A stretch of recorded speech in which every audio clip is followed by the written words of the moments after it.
അസ്സലാമു അലൈക്കും വറഹ്മത്തുള്ളാഹി വബറകാതുഹു.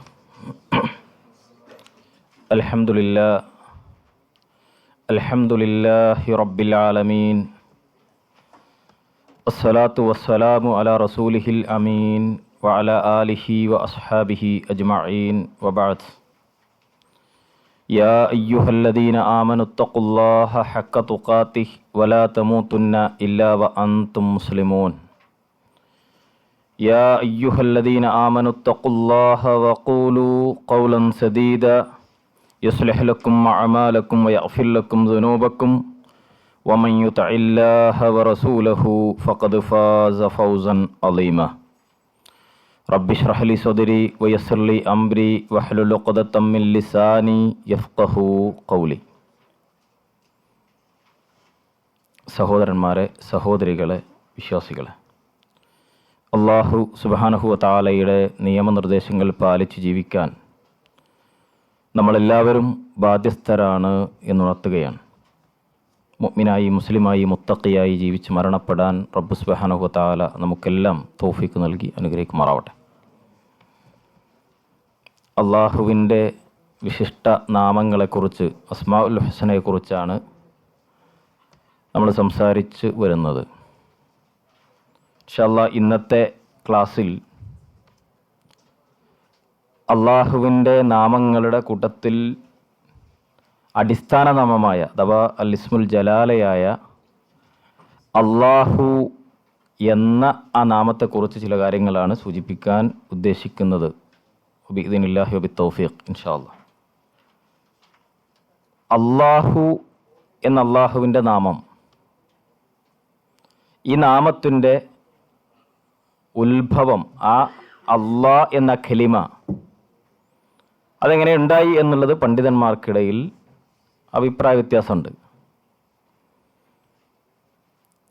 ചില പണ്ഡിതന്മാർ അത് മറ്റൊരു പദത്തിൽ നിന്നുണ്ടായതല്ല, അള്ളാ എന്നുള്ള അങ്ങനെ തന്നെ ഒരു വാക്കാണ് അള്ളാഹു, അള്ളാഹുവിൻ്റെ നാമമായി അവൻ സ്വീകരിച്ചതാണ് എന്ന് പറഞ്ഞ ചില ആളുകളുണ്ട്. എന്നാൽ പ്രബലമായ രണ്ട് അഭിപ്രായങ്ങൾ, അതാണ് നമ്മുടെ നോട്ടിൽ കൊടുത്തത്. ഒന്ന്, അലഹ എന്ന വാക്കിൽ നിന്നാണ് അള്ളാഹു എന്ന പദം വന്നിട്ടുള്ളത്. അതാണ് ഒരു അഭിപ്രായം. അലഹ എന്നാൽ അബദ എന്നാണ് അതിൻ്റെ അർത്ഥം. അബദ, ആരാധിച്ചു എന്നാണ് അർത്ഥം. പറഞ്ഞാൽ ആരാധിക്കുക എന്ന വാക്ക്, അതിൽ നിന്ന് പിന്നീട് വന്നതാണ് അള്ളാ എന്നുള്ളതാണ് ഒരഭിപ്രായം. അഥവാ അള്ളാഹു എന്ന പദത്തിൻ്റെ അടിസ്ഥാനം അലഹ, അത് ലോപിച്ച അൽ ഇലാഹ്, അതിൽ നിന്നുള്ള അൽ ഇലാഹ്, സാക്ഷാൽ ആരാധ്യൻ, യഥാർത്ഥത്തിലുള്ള ആരാധ്യൻ. അത് അറബി ഭാഷയിൽ ഉപയോഗിച്ച് അള്ളാഹു എന്ന ആ അവസ്ഥയിലെത്തി എന്ന് വിശദീകരിക്കുന്ന ആളുകളുണ്ട്. അല്ലാഹു ആലം. ഏതായിരുന്നാലും അള്ളാഹു എന്ന വാക്കിൽ ഉൾക്കൊണ്ടിട്ടുള്ളത് അൽ ഇലാഹ് എന്ന അള്ളാഹുവിൻ്റെ ഏറ്റവും വലിയ സിഫത്താണ് എന്ന കാര്യത്തിൽ ആർക്കും അഭിപ്രായ വ്യത്യാസമില്ല. രണ്ടാമത് ചില പണ്ഡിതന്മാർ സൂചിപ്പിച്ചിട്ടുള്ളത് അലിഹ എന്ന വാക്കിൽ നിന്നാണ്. അത് ലോപിച്ചിട്ടാണ് അള്ളാഹു ഉണ്ടായത്. അലിഹ എന്ന വാക്കിൻ്റെ അർത്ഥം കാര്യം എന്താണെന്ന് മനസ്സിലാവാതെ എന്തോ ഉണ്ട്, ആ മനസ്സിലാകായ്മയിൽ നിന്നുണ്ടാകുന്ന, അല്ലെങ്കിൽ എന്താണിതെന്നറിയാതെ ഉണ്ടാകുന്ന ഒരു മനസ്സിലുണ്ടാകുന്ന എന്തൊക്കെയോ ഒരു അവസ്ഥ. അത് മലയാളത്തിൽ സാധാരണ എന്താണ്, പരതന്ത്രനായി, അല്ലെങ്കിൽ ആകെ നമ്മുടെ ഭാഷ പറഞ്ഞാൽ അന്തം വിട്ടു എന്ന് പറയില്ലേ, എന്താതെന്നറിയാതെ അള്ളാഹുവിനെ കുറിച്ച് ഓരോന്ന് കേൾക്കുമ്പോഴും ഭയങ്കര അത്ഭുതവും ആകാംക്ഷയൊക്കെ ഉണ്ടാകുന്ന ഒരവസ്ഥ. അതിനാണ് അലിഹ എന്ന് പറയാം. ഈ രണ്ട് രൂപത്തിൽ ഏതായിരുന്നാലും അള്ളാഹു സുബ്ഹാനഹു വ തആലക്ക് ഈ രണ്ട് പദങ്ങളിൽ നിന്നാണ് വന്നതെങ്കിലും അള്ളാഹു എന്ന അള്ളാഹുവിൻ്റെ ഇസ്മുൽ ജലാല അത് ഒരാൾ മനസ്സിലാക്കുന്നുവെങ്കിൽ അവൻ മാത്രമാണ് ആരാധനക്കർഹൻ. അവന് മറ്റൊന്നിനുമില്ലാത്ത വലിയ പ്രത്യേകതയുണ്ട്. ഈ കാര്യങ്ങളൊക്കെ എന്താവും, ഒരാൾക്ക് മനസ്സിലാകും. ഇനി അള്ളാഹു എന്ന നാമം അതിനെ പണ്ഡിതന്മാർ വിശദീകരിച്ചിട്ടുണ്ട്. ഒന്ന് മഹാനായ ഇബ്നു അബ്ബാസ് റളിയല്ലാഹു അൻഹു നിന്ന് ഇമാം ഇബ്നു ജരീർ അത്ത്-തബരി റഹിമഹുല്ല.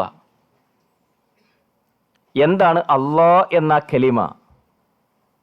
റഈസുൽ മുഫസ്സിരീൻ ഇബ്നു അബ്ബാസ് റളിയല്ലാഹു അൻഹു അല്ലേ, എന്താണ് റഈസുൽ മുഫസ്സിരീൻ എന്ന അദ്ദേഹത്തിന് പേര് വരാൻ കാരണം? ആരാ പറയാ? ഫസ്റ്റ് കൈ എന്തിച്ചിന ആള് പറഞ്ഞോളേ. റഈസുൽ മുഫസ്സിരീൻ എന്ന് ഇബ്നു അബ്ബാസ് റളിയല്ലാഹുവിന് പേര് കിട്ടാൻ കാരണം എന്താ? ആരാണ്? അല്ല, അടുത്ത നിങ്ങൾ പറയും.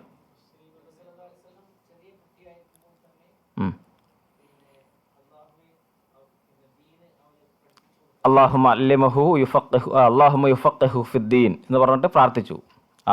അത് അതിൻ്റെ ഞാൻ ചോദിച്ചതിൻ്റെ ഉത്തരമായിട്ടില്ല. റഈസുൽ മുഫസ്സിരീൻ എന്ന അദ്ദേഹത്തിന് പേര് വരാൻ കാരണം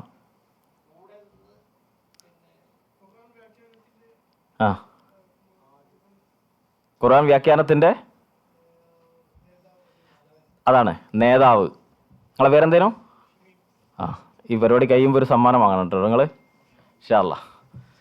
ഖുർആൻ വ്യാഖ്യാതാക്കളുടെ നേതാവ് എന്നാണ് റഈസുൽ മുഫസ്സിരീൻ. ആ പേര് വരാൻ കാരണം എന്താ? അദ്ദേഹം ഖുർആൻ വ്യാഖ്യാനങ്ങളിൽ മറ്റു സഹാബികളിൽ ഏറ്റവും എന്തായിരുന്നു? മുൻപന്തിയിൽ. അതിൻ്റെ കാരണം മുജീബ് പറഞ്ഞിട്ടുണ്ട്. അപ്പോൾ സമ്മാനത്തിന് അദ്ദേഹം അർഹനാണ്. ഇൻഷാ അല്ലാഹ് അടുത്തേൽ കിട്ടും. എന്താണ്? റസൂലുള്ളാഹി സ്വല്ലല്ലാഹു അലൈഹി വസല്ലം ചെറുപ്പത്തിൽ തന്നെ അദ്ദേഹത്തെ ഇങ്ങനെ കൈ തലയിൽ വെച്ചിട്ട് പ്രാർത്ഥിച്ചിട്ടുണ്ട് അല്ലേ? ഏതായാലും നമ്മൾ വിഷയത്തിലേക്ക് വരിക. ഇബ്നു അബ്ബാസ് റളിയല്ലാഹു അൻഹു അല്ലാഹു എന്നതിനെ വിശദീകരിച്ചത് ദുൽ ഉലൂഹിയ വൽ ഉബൂദിയ അലാ ഖൽഖിഹി അജ്മഈൻ എന്നാണ്. എന്ന് പറഞ്ഞെന്താ? അല്ലാഹു സുബ്ഹാനഹു വ തആല എല്ലാവർക്കുമുള്ള ഇലാഹാണ്, എല്ലാറ്റിനുമുള്ള ഇലാഹാണ് എന്ന് പറഞ്ഞാൽ ആരാധനക്കർഹൻ ആരാ? അല്ലാഹുവാണ്. വൽ ഉബൂദിയ എല്ലാ പടപ്പുകളും അവൻ്റെ എല്ലാ സൃഷ്ടികളും അവന് ആരാധിക്കപ്പെടേണ്ടവരാണ്, അവനെ ആരാധിക്കേണ്ടവരാണ്, അവന് അടിമകളാണ് എന്ന് പറഞ്ഞാൽ അള്ളാഹുവിൻ്റെ സ്ഥാനം ഉലൂഹിയത്ത്, മനുഷ്യർ അവൻ്റെ സൃഷ്ടികളുടെ സ്ഥാനം ഉബൂദിയത്ത്. ഇത് നമ്മൾ മനസ്സിലാക്കണം. അള്ളാഹുവിൻ്റെ മുഴുവൻ സൃഷ്ടികളുടെയും സ്ഥാനം എന്താണ്? ഉബൂദിയത്ത്. അതിൻ്റെ ഓപ്പോസിറ്റാണ് തുഗ്യാനിയത്ത്, മനുഷ്യനുണ്ടാവാൻ പാടില്ല എന്ന് പറഞ്ഞ കല്ല ഇന്നൽ ഇൻസാന ലയത്തുഗാ അൻ റആഉ ഇസ്തഗ്ന. എന്താണ് അവിടെ പറയാൻ കാരണം? മനുഷ്യന് തോന്നി, മനുഷ്യൻ അവൻ തുഗ്യാനിയത്ത് കാണിക്കുന്നു, അക്രമം കാണിക്കുന്നു, അതിരുവിടുന്നു, അവന് നിശ്ചയിച്ചു കൊടുത്ത ഉബൂദിയത്തിൻ്റെ അപ്പുറത്ത് പോകുന്നു. കാരണം അൻ റആഉ ഇസ്തഗ്ന, അവന് തോന്നുകയാണ് ഞാൻ തിരക്കടില്ല. അത് തോന്നുമ്പോഴാണല്ലോ അല്ലേ? ഞാൻ തിരക്കടില്ല എന്ന് സ്വയം തോന്നുമ്പോഴാണ് മനുഷ്യൻ ധിക്കാരിയാവുന്നത്. അപ്പോൾ ഉബൂദിയത്താണ് അല്ലാഹു സുബ്ഹാനഹു വ തആല സൃഷ്ടികൾക്ക് മുഴുവൻ വകവെച്ചു കൊടുത്തിട്ടുള്ള സ്ഥാനം മനുഷ്യർക്കും. അത് ഒന്നുകിൽ നിർബന്ധമായി ഈ പ്രപഞ്ചത്തിലെ ഓരോ സൃഷ്ടിയും ഓരോ വസ്തുവും നിർബന്ധിതമായോ സ്വന്തമോ ഒക്കെ ആയിട്ട് അള്ളാഹുവിനെ ഇബാദത്ത് ചെയ്യുന്നുണ്ട്, അനുസരിക്കുന്നുണ്ട്, കീഴ്പ്പെടുന്നുണ്ട്.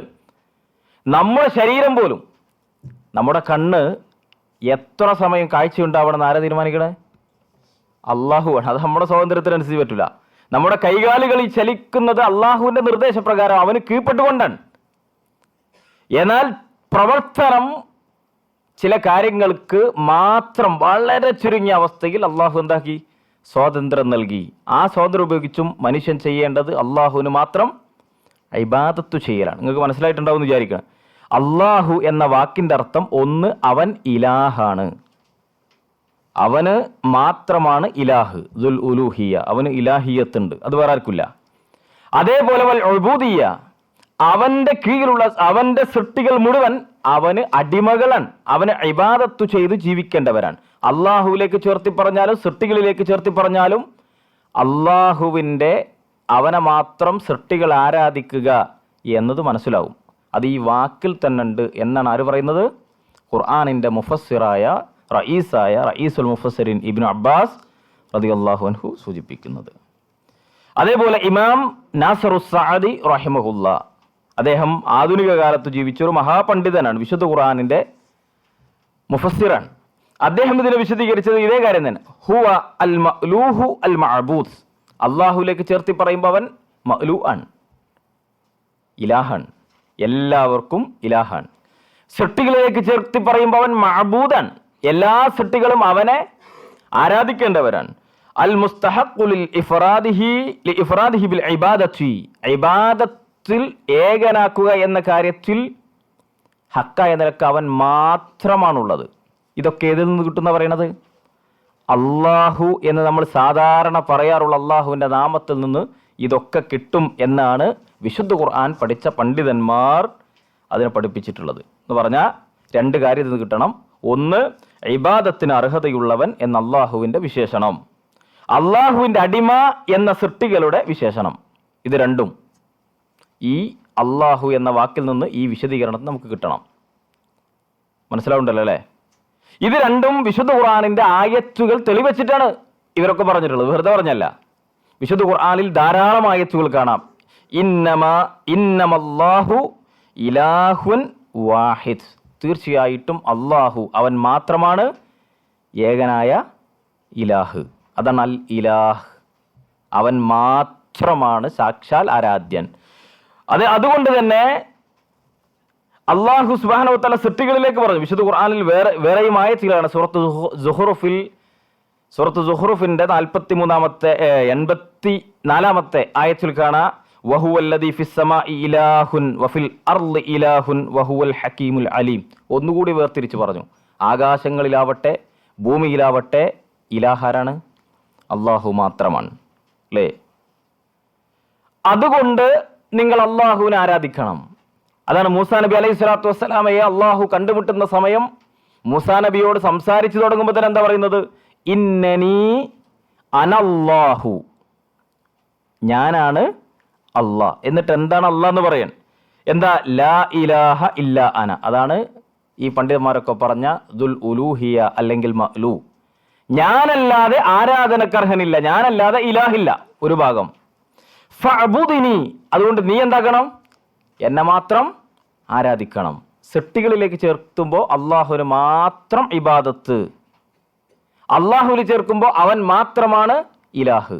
നിങ്ങൾക്ക് മനസ്സിലാവാത്ത പ്രശ്നമല്ലല്ലോ? ക്ലിയർ അല്ലേ? ഓക്കെ. അതേപോലെ വീണ്ടും കാണാം, വമാ അർസൽനാ മിൻ ഖബ്ലിക മിർ റസൂലിൻ ഇല്ലാ നൂഹി ഇലൈഹി അന്നഹു ലാ ഇലാഹ ഇല്ലാ അന ഫഅബുദൂൻ. അല്ലേ? ഞാനല്ലാതെ ആരാധനക്കർഹനില്ല, അതുകൊണ്ട് എന്നെ മാത്രം ആരാധിക്കണം. ഇത് പഠിപ്പിക്കാനല്ലാതെ പ്രവാചകന്മാരെ അയച്ചിട്ടില്ല. അപ്പോൾ ഏകദേശം അള്ളാഹു എന്ന വാക്കിൻ്റെ അർത്ഥം തന്നെ എന്താണ്? അള്ളാഹു ഇലാഹാണ്, സൃഷ്ടികൾ അവന് മാത്രമേ ഇബാദത്ത് കൊടുക്കാൻ പാടുള്ളൂ. ഇത്രയും മനസ്സിലായല്ലോ? അതാണ് ഈ പറഞ്ഞതിൻ്റെ ആകത്തുക. ഇനി അള്ളാഹു എന്ന നാമത്തിൻ്റെ പ്രത്യേകതകൾ. അള്ളാഹുവിൻ്റെ നാമങ്ങൾക്കെല്ലാം പ്രത്യേകതകളുണ്ട്. നമ്മൾ കഴിഞ്ഞ ക്ലാസ്സിൽ ചിലതൊക്കെ പറഞ്ഞു അല്ലേ? എല്ലാ നാമങ്ങളുടെയും അതിൽ അള്ളാഹു എന്ന ഇസ്മുൽ ജലാലയുടെ ഫളായിലുകൾ പണ്ഡിതന്മാർ എണ്ണി പറഞ്ഞ ഒന്ന്, ഈ നാമം അള്ളാഹുവിനല്ലാതെ മറ്റൊന്നിനും ചേർക്കപ്പെട്ടിട്ടില്ല. മറ്റൊന്നിനും ഈ നാമല്ല, വേറെ ആർക്കില്ല. ഹൽ തഅലമു ലഹു സമീയ, അവന് പേരൊത്തവൻ ആരെങ്കിലും ഉണ്ടോ എന്നൻ അല്ലേ? റബ്ബ് സുബ്ഹാനഹു വ തആലയെക്കുറിച്ച്, അവൻ്റെ നാമങ്ങളുടെ പ്രത്യേകതകളെക്കുറിച്ച് നമ്മൾ വിശദീകരിക്കുകയാണെങ്കിൽ ലോകത്തെ ഏറ്റവും നന്നായി കാര്യങ്ങൾ സംസാരിക്കാൻ കഴിയുന്ന, ഏറ്റവും നല്ല ഭാഷയിൽ എഴുതാൻ പറ്റുന്ന ഒരു സാഹിത്യകാരൻ നന്നായി എഴുതിയാലും, ഒരു കവി നന്നായി വരച്ചു കാണിച്ചാലും ഒന്നും അള്ളാഹുവിൻ്റെ നാമങ്ങളുടെ പ്രത്യേകത അല്ലെങ്കിൽ ആ നാമത്തിൻ്റെ കാര്യങ്ങൾ വിശദീകരിക്കാൻ സാധ്യമല്ല. അങ്ങനെ സാധിക്കുമായിരുന്നെങ്കിൽ ആർക്ക് സാധിക്കുമായിരുന്നു? മുഹമ്മദ് റസൂലുള്ളാഹി സ്വല്ലല്ലാഹി അലൈഹി വസല്ലമക്ക്. പ്രവാചകന്റെ പ്രത്യേകത എന്താ? ഏറ്റവും നന്നായി പ്രവാചകൻ സംസാരിക്കും. ഏറ്റവും ആകർഷണീയമായ രൂപത്തിലായിരുന്നു പ്രവാചകന്റെ സംസാരം. എന്നിട്ടും പ്രവാചകൻ പറയുന്നത് എന്താ? ലാ അഹ്സിയ സനാഅ അലൈക അൻത കമാ അസ്നൈത അലാ നഫ്സിക. ഒരു പ്രാർത്ഥനയുടെ അവസാന ഭാഗമാണ്. അല്ലാഹുവേ, നിന്നെക്കുറിച്ച് ഞാൻ വർണ്ണിക്കാൻ ശ്രമിച്ചാൽ അതൊരിക്കലും കഴിയുകയില്ല. അതുകൊണ്ട് നീ എന്താണോ നിന്നെക്കുറിച്ച് പറഞ്ഞത് ആ കാര്യങ്ങളൊക്കെ പറഞ്ഞിട്ട് ഞാനിതാ നിന്നെ പുകഴ്ത്തുന്നു. റബ്ബ് സുബ്ഹാനഹു വ തആല വഹി അനുസരിച്ച് പ്രവാചകന് പഠിപ്പിച്ചു കൊടുത്ത് ആ പ്രവാചക തിരുമേനി സല്ലല്ലാഹു അലൈഹി വസല്ലം സ്വഹാബാക്കൾക്ക് അത് പഠിപ്പിച്ചു കൊടുത്ത് അതിങ്ങനെ രേഖപ്പെടുത്തി വന്ന് അതിൻ്റെ വളരെ വളരെ വളരെ ചെറിയൊരു അംശമാണ് നമ്മുടെയൊക്കെ അറിവിൻ്റെയും ഇൽമിൻ്റെ ഒക്കെ പരിമിതി വെച്ച് സംസാരിക്കുമ്പോൾ നമുക്ക് കിട്ടുക വളരെ ചെറുത്, അതിൻ്റെ ഒരുപാട് അപ്പുറത്താണ് എന്നതിലാണ് നമ്മുടെ മനസ്സിനെ നമ്മൾ പാകപ്പെടുത്തേണ്ടത്. ഏതായിരുന്നാലും അങ്ങനെ പണ്ഡിതന്മാർ വഹി അനുസരിച്ച് വന്നിട്ടുള്ള ഖുർആനിലും ഹദീസിലും വന്നിട്ടുള്ള ചില പ്രത്യേകതകളിൽ അതിൽ ചിലതാണ് ഇൻഷാ അല്ലാഹ് സൂചിപ്പിക്കാൻ ഉദ്ദേശിക്കുക. അതിലൊന്ന്, അല്ലാഹു സുബ്ഹാനഹു വ തആലയുടെ പേര് അല്ലാഹ് എന്ന പേര് വേറെ ഒരാളും സ്വീകരിച്ചിട്ടില്ല, വേറെ ഒരാൾക്കുമില്ല, മുമ്പുമില്ല പിന്നെയില്ല, ഒന്നുമില്ല. ഹൽ തഅലമു ലഹു സമീയ, അവന് പേരൊത്തവനായി ആരെങ്കിലും ഉണ്ടോ എന്നാണ് അല്ലേ? ഫിർഔൻ അവൻ പറഞ്ഞിട്ടുണ്ട് ഞാൻ അല്ലാഹ് എന്ന് പറഞ്ഞിട്ടില്ല ഫിർഔൻ. പിന്നെന്താ പറഞ്ഞേ? അന റബ്ബുക്കുമുൽ അഅല, ഞാൻ റബ്ബാണെന്നാ പറഞ്ഞു, ഞാൻ നിങ്ങളുടെ റബ്ബാണ്. ലോകത്ത് ഞാൻ അല്ലാഹ് എന്ന് പറഞ്ഞത് നമ്മുടെ കേരളത്തിൽ ചില ആൾക്കാർ പറയുന്നുണ്ട് അല്ലേ? ഞാൻ അല്ലാഹ് എന്ന് പറഞ്ഞിട്ടുണ്ട്. മുക്കത്തിറക്കുന്ന CM എന്ന് പറയുന്ന ഒരു മനുഷ്യൻ അദ്ദേഹം പറഞ്ഞിട്ടുണ്ട്. അദ്ദേഹം പറഞ്ഞിട്ടൊന്നും ഉണ്ടാവില്ല, അല്ലാഹു ആലം.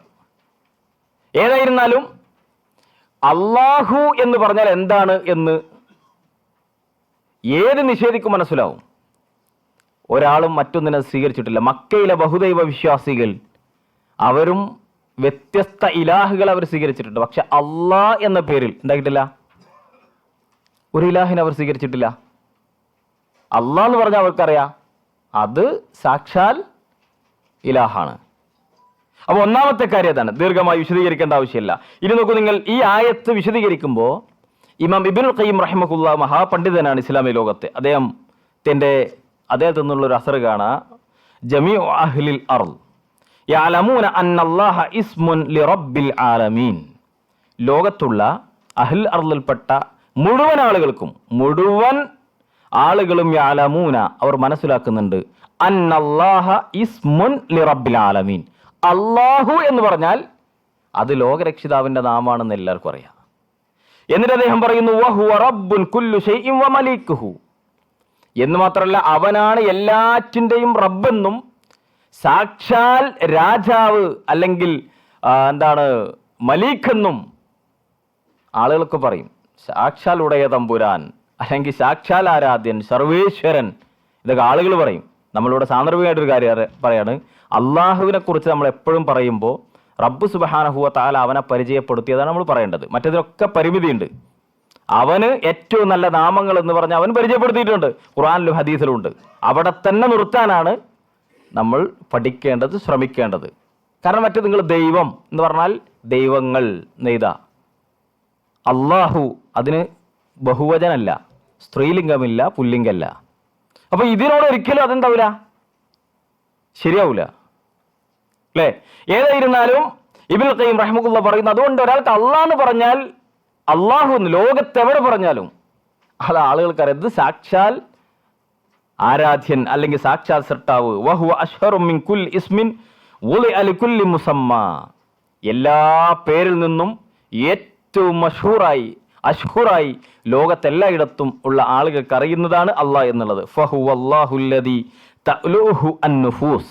അദ്ദേഹം പറയുന്നത് അറിയോ, ഹൃദയങ്ങൾ സ്വാഭാവികമായും ഒരു ആരാധനാ സ്വഭാവം അള്ളാഹുനുണ്ട്. ഏത് ജാതി ആവട്ടെ, ഏത് മതമായിക്കോട്ടെ, അവൻ്റെ ഉള്ളിൻ്റെ ഉള്ളിൽ എന്തെങ്കിലും ഒരു പ്രയാസം വരുമ്പോൾ അല്ലേ, സാധാ കാണുന്നതിനപ്പുറത്തുള്ള എന്തോ ഒന്നിൽ മനുഷ്യൻ്റെ മനസ്സങ്ങോട്ട് ചെല്ലും.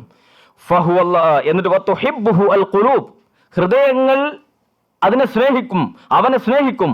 വതഅരിഫുഹു അൽ ഫിത്ര, ഒരാളുടെ ഫിത്രത്തിൽ ആ ഒരു അറിവുണ്ട്, ഒരു ഫിത്രത്തിൽ മനുഷ്യ പ്രകൃതിയിൽ തന്നെ ആ അറിവുണ്ട്. വതുഖിറു ബിഹി അൽ ഉഖൂൽ, ബുദ്ധിയിൽ അതുണ്ട്. മനുഷ്യരുടെ ബുദ്ധിയിൽ ഏകനായ അള്ളാഹു ഉണ്ട്. എന്തൊക്കെ പറഞ്ഞാലും അതിന്റെ യഥാർത്ഥത്തിൽ ഉൾക്കൊള്ളുകയും വിശ്വസിക്കുകയും അവന് മാത്രം ഇബാദത്ത് ചെയ്യുക എന്നുള്ളതിലാണ് മനുഷ്യൻ എന്തായി തെറ്റിപ്പോയത്. അവൻ നിഷേധിക്കുന്നുണ്ടാവും, പുറത്ത് പറയുന്നുണ്ടാവും, എന്നാലും അവൻ്റെ അകത്തളങ്ങളിൽ എവിടെയോ ഇങ്ങനെ ഒരു സൃഷ്ടാവിനെ തേടുന്നുണ്ട്. അത് മഷ്ഹൂറാണ്, അത് അള്ളാഹുവാണ്. അള്ളാഹു എന്ന നാമം അവന് മാത്രമേ ഉള്ളൂ. അതാണ് അതിൻ്റെ ഒന്നാമത്തെ പ്രത്യേകത. വേറെ അള്ളാഹു സുബ്ഹാനഹു വ തആല അവന് പറയപ്പെട്ട പേരുകൾ തന്നെ വേറെ പലതിനും ഉണ്ടാവും അല്ലേ, മനുഷ്യർക്കുണ്ടാവും വേറെ പലതും. പക്ഷെ അള്ളാഹു എന്ന നാമം അവന് മാത്രമുള്ളത്. രണ്ടാമത്തെ കാര്യം, എല്ലാ നാമങ്ങളുടെയും അടിസ്ഥാന നാമം അള്ളാഹുവാണ്. അതാണ് അൽ ഇസ്മുൽ ജലാല. വിശുദ്ധ ഖുർആനിൽ റബ്ബ് സുബ്ഹാനഹു വ തആല പറയുന്നത് വലില്ലാഹിൽ അസ്മാഉൽ ഹുസ്ന ഫദ്ഉഹു ബിഹാ. എന്താർത്ഥം? അവന് അള്ളാഹുവിന് ഏറ്റവും നല്ല നാമങ്ങളുണ്ട്. ഫദ്ഉഹു ബിഹാ, അത് വെച്ചിട്ട് നിങ്ങൾ എന്താക്കണം? പ്രാർത്ഥിക്കണം, ദുആ ചെയ്യണം. ഇവിടെ പറഞ്ഞ എന്താ? അള്ളാഹുവിന് നാമങ്ങളുണ്ട്. താൻ ക്ലിയർ ആണല്ലോ പറയണത് അല്ലേ? അള്ളാഹു സുബ്ഹാനഹു വ തആലക്ക് വിശുദ്ധ ഖുർആനിൽ വീണ്ടും കാണാം ഹുവല്ലാഹുല്ലദീ ലാ ഇലാഹ ഇല്ലാ ഹുവ അൽ മലിക്കുൽ ഖുദ്ദൂസ്. അങ്ങനെ വിശദീകരിക്കണം. പിന്നെ ഹുവ അവൻ, അള്ളാഹു അവനാണല്ലദീ ലാ ഇലാഹ ഇല്ലാ ഹു, അവനല്ലാതെ ഹക്കായ നിലക്ക് ഒരു മഅബൂദില്ല, ആരാധനക്കർഹനില്ല. എന്നിട്ട് പറയാണ് അവൻ മലിക്കാണ്, ഖുദ്ദൂസാണ്, സലാമാണ് എന്ന് പറഞ്ഞാൽ അള്ളാഹു ആണ് ഇതൊക്കെ. നിങ്ങൾ നോക്ക്, സാധാരണഗതിയിൽ റഹ്മാൻ അള്ളാഹു ആണ്, അങ്ങനെ പറയോ? ഇല്ല. റഹ്മാൻ അള്ളാഹു ആണ്, റഹീം അള്ളാഹു ആണ്, മാലിക് അള്ളാഹു ആണ്. അങ്ങോട്ടല്ല, നേരെ തിരിച്ചെന്താ?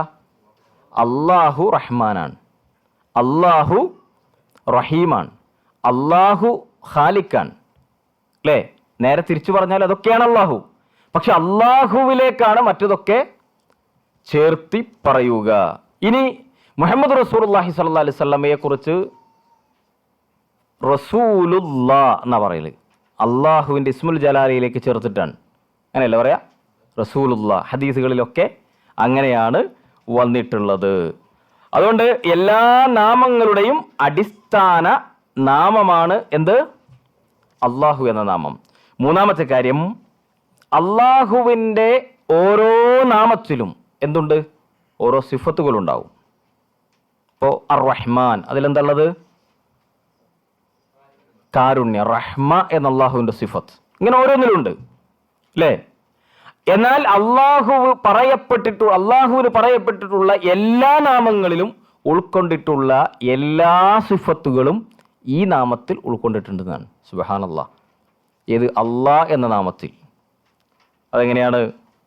മഹാനായ ഇമാം ഇബ്നുൽ ഖയ്യിം റഹിമഹുല്ലാഹ് പറയുന്നത് കാണാ, വഅന്ന ഇസ്മല്ലാഹി തആല ഹുവ ജാമിഉൻ ലിജമീഇ മആനി അൽ അസ്മാഇൽ ഹുസ്ന വസിഫാതിഹിൽ ഉലാ വഹുവ ജാമിഉൻ ലിജമീഇൽ അസ്മാഇൽ ഹുസ്ന വസിഫാതിഹിൽ ഉലാ. എന്താ കാരണം? അല്ലാഹു സുബ്ഹാനഹു വ തആലയുടെ അല്ലാഹ് എന്ന നാമം, അതിൽ എല്ലാ അസ്മാഉകളും എല്ലാ സിഫത്തുകളും അതിൽ ഉൾക്കൊണ്ടിട്ടുണ്ട്. അതെങ്ങനെ? അല്ലാഹു അവൻ അള്ളാഹു അള്ളാഹു എന്ന പേരിൽ അടങ്ങിയിട്ടുള്ള സിഫത്ത് അടിസ്ഥാനപരമായി ഉലൂഹിയത്തൻ, ആരാധനക്കർഹൻ. എന്തുകൊണ്ടാണ് അള്ളാഹു ആരാധനക്കർഹനായത്? അതിൻ്റെ കാരണം പറയുമ്പോൾ അള്ളാഹ് റഹ്മാനാണ്. അതുകൊണ്ട് അള്ളാഹ് എന്താണ്? അള്ളാഹ് ഇലാഹാണ്. പറയണ മനസ്സിലാവുണ്ടല്ലോ അല്ലേ? അള്ളാഹു ഖാലിക്കാണ്.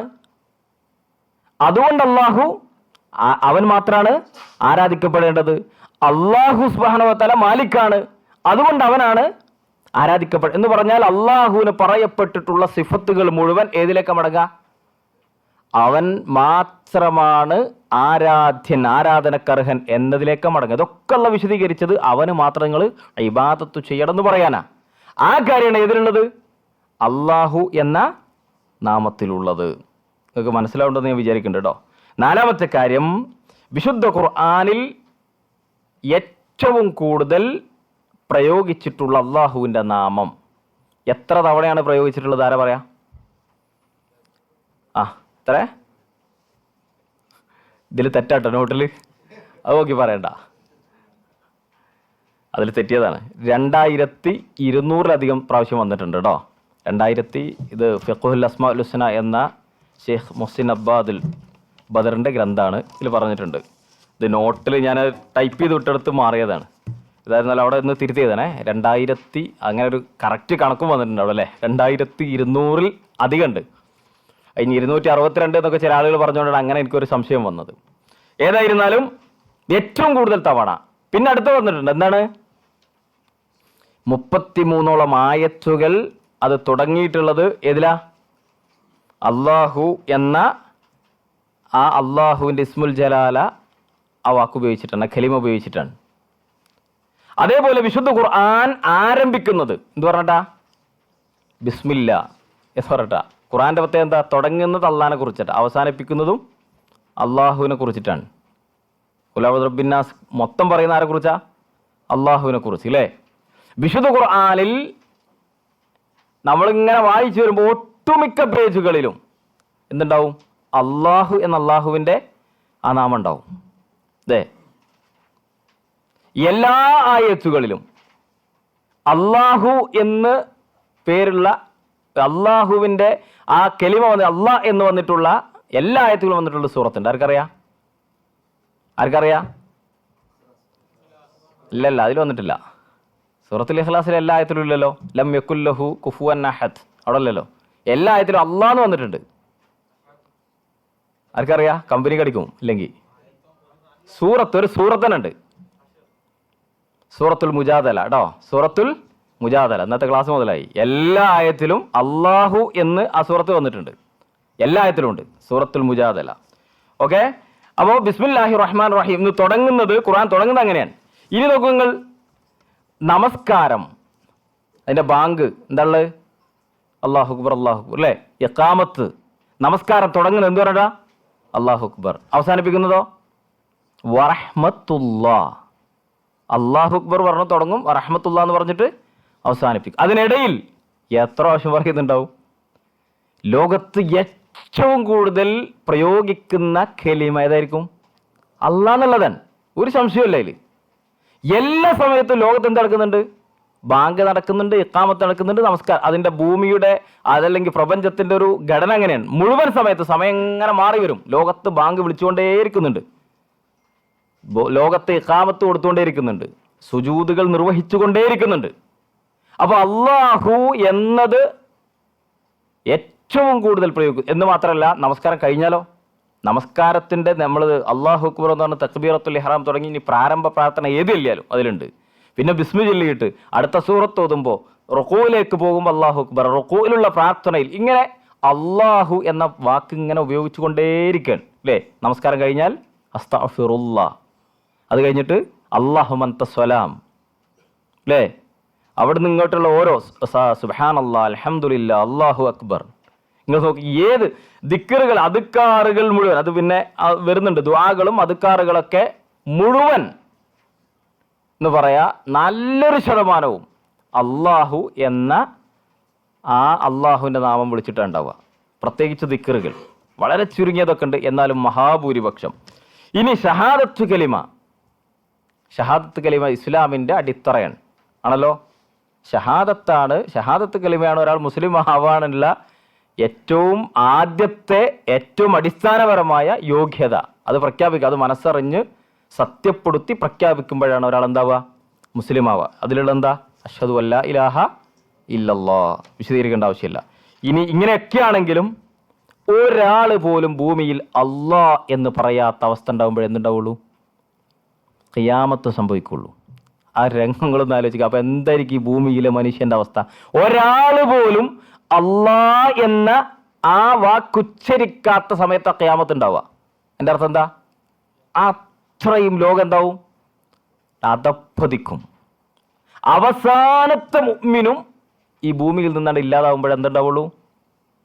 100% കുഫാറുകളും ഫാജിറുകളും മാത്രമാകുമ്പോഴാണ് ഖിയാമത്ത് സംഭവിക്കുക. അപ്പോൾ അവിടെ റസൂലുള്ളാഹി സ്വല്ലല്ലാഹു അലൈഹി വസല്ലം പറഞ്ഞു, ഇമാം മുസ്ലിം റിപ്പോർട്ട് ചെയ്യുന്ന ഹദീസിൽ കാണാം, ലാ തഖൂമു സഅത അലാ അഹദിൻ യഖൂലു അല്ലാഹ് അല്ലാഹ്. ഒരാളും അല്ലാഹ് എന്ന് പറയാത്ത, അള്ളാഹുവിൻ്റെ നാമം ഉച്ചരിക്കാത്ത സമയത്താണ് അതുവരെ ഖിയാമത്ത് സംഭവിക്കുകയില്ല. അപ്പോൾ അവസാനത്തെ മുഅ്മിനിൻ്റെ അവസാന സമയത്തെ അവൻ്റെ അല്ലാഹ് എന്ന വാക്കും കൂടെ കഴിഞ്ഞിട്ട് എന്ത് സംഭവിക്കുള്ളൂ? ഈ ഭൂമി ഖിയാമത്ത് സംഭവിക്കുള്ളൂ. ആ നാമത്തിൻ്റെ പ്രത്യേകത അവിടെ മനസ്സിലാകും. അവസാനം സത്യനിഷേധികൾ വരെ അള്ളാഹു ആരാണ് ചോദിച്ചാൽ അവർക്ക് സംശയം ഉണ്ടായിരുന്നു. വല ഇൻ സഅൽതഹും മൻ ഖലഖസ് സമാവാതി വൽ അർദ്. ധാരാളം ആയത്തുകളുണ്ട് അല്ലേ വിശുദ്ധ ഖുർആനിൽ. പല സ്ഥലങ്ങളിൽ മക്കയിലുണ്ടായിരുന്ന ബഹുജനങ്ങൾ മുഹമ്മദ് നബി സല്ലല്ലാഹു അലൈഹി വസല്ലം വന്ന കാലത്തുണ്ടായിരുന്ന ഖുർആൻ ഖാലിദീന ഫീഹ ഫീ നാരി ജഹന്നം എന്ന് തീർത്ത് പറഞ്ഞ, അവർ നരകത്തിലാണെന്നൊരു സംശയമില്ലാതെ പറഞ്ഞ മക്കയിലുണ്ടായിരുന്ന മനുഷ്യർ, അവരോട് ചോദിക്കുക. അതെന്തെന്ന് ഗൗരവത്തോടു കൂടി നമ്മൾ ആളുകൾ മനസ്സിലാക്കണം. ഇതൊക്കെ പലപ്പോഴും അതൊക്കെ എന്തൊക്കെയോ അത് മുജാഹിദ്, ഇത് സുന്നി, ഇത് ജമാഅത്ത് എന്നൊക്കെ പറഞ്ഞിട്ട് ഇങ്ങനെ അഡ്ജസ്റ്റ് ചെയ്യേണ്ട കാര്യമൊന്നുമില്ല. ഇവിടെ നോക്കൂ നിങ്ങൾ, സൂറത്ത് അങ്കബൂത്തിൽ 61-ാമത്തെ വചനാണ് ഇവിടെ കൊടുത്തിട്ടുള്ളത്. സൂറത്ത് മുഅ്മിനൂനിലുണ്ട്, പല സ്ഥലങ്ങളിലും ഈ ആശയത്തിലുള്ള ആയത്തുകളുണ്ട്. വല ഇൻ സഅൽതഹും, മൻ ഖലഖ സമാവാതി വൽ അർദ്, അവരോട് ചോദിക്കണം. അബൂജഹലിനോട്, ഉത്ബയോട്, ശൈബയോട് ഒക്കെ ചോദിച്ചു നോക്ക്, ആരാണ് ആകാശങ്ങളെ ഭൂമിയൊക്കെ സൃഷ്ടിച്ചതെന്ന് ചോദിച്ചാൽ വസഖറ ശംസ വൽ ഖമറ, സൂര്യനും ചന്ദ്രനൊക്കെ കീഴ്പ്പെടുത്തിയത് ആരാണെന്ന് ചോദിച്ചാൽ ലയഖൂലുന്നല്ലാഹ്, അവർ പറയുന്നെന്താ? തീർച്ചയായും അവർ പറയും അല്ലാഹ്. വേറൊന്നല്ല, അവർ പറയും അല്ലാഹ്. അവർക്ക് വരെ അല്ലാഹു എന്നത് അറിയാമായിരുന്നു. എന്നിട്ട് ഖുർആൻ ചോദിക്കുകയാണ് ഫഅന്നാ യുഫകൂൻ, ഇതൊക്കെ മനസ്സിലായിട്ട് പിന്നെ എന്താണ് അവർ തിരിഞ്ഞു കളയുന്നത് എന്നാണ്. ഒരു സുഹൃത്തുക്കളെ, ഇനിയും അല്ലാഹു എന്ന നാമത്തെക്കുറിച്ച് പണ്ഡിതന്മാർ വിശദീകരിച്ച കാര്യങ്ങൾ ധാരാളമുണ്ട്. കുറച്ച് കാര്യങ്ങൾ അടുത്ത ക്ലാസ്സിൽ നമുക്ക് വിശദീകരിക്കാം. അടുത്തൊരു നാമത്തെക്കുറിച്ചും ചർച്ച ചെയ്യാം. റബ്ബ് സുബ്ഹാനഹു വ തആല നമ്മിൽ നിന്ന് ഖബൂൽ ചെയ്യുമാറാവട്ടെ. വസല്ലല്ലാഹു അലാ നബിയിന മുഹമ്മദിൻ വൽഹംദുലില്ലാഹി റബ്ബിൽ ആലമീൻ.